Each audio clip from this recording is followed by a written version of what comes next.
打喷嚏的奥秘，揭开喷嚏现象的科学之谜，探究人体打喷嚏的生理机制与意义。引言：喷嚏是一种人体自然的生理现象，每个人都曾经欢呼过，也许是因为感冒、过敏、光线刺激等原因。然而，为什么我们会打喷嚏？喷嚏背后的科学机制和生理过程是什么？本文将深入探讨人体打喷嚏的原因，从神经、解剖、免疫等角度解析这一生理现象。1. 打喷嚏的基本机制。1.1 打喷嚏的定义。打喷嚏是一种反射性的生理现象，通过肺部的气流迅速排出鼻腔中的异物或刺激物。1.2 打喷嚏的过程。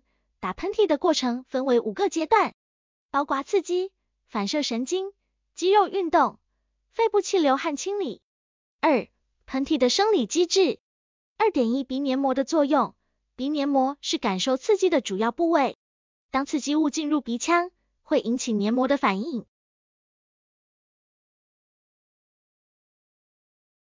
受到三叉神经和副交感神经的控制。3. 肌肉运动。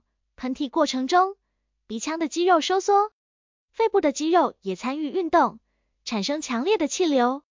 3. 喷嚏的生理意义。3.1 清理空气。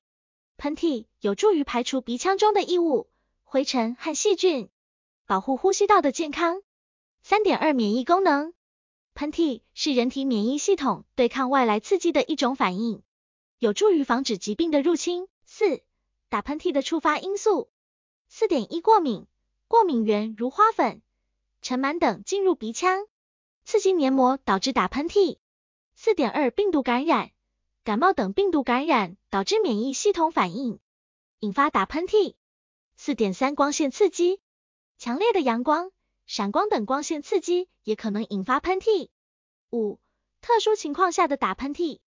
5.1 皇家喷嚏。部分人在进行喷嚏时会有特殊的声音和感觉，被戏称为皇家喷嚏。5.2 较大的喷嚏。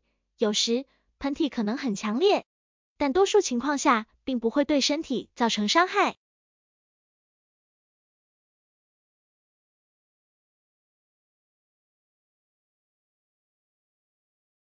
它在保护呼吸道健康、排除异物和免疫防御等方面具有重要作用。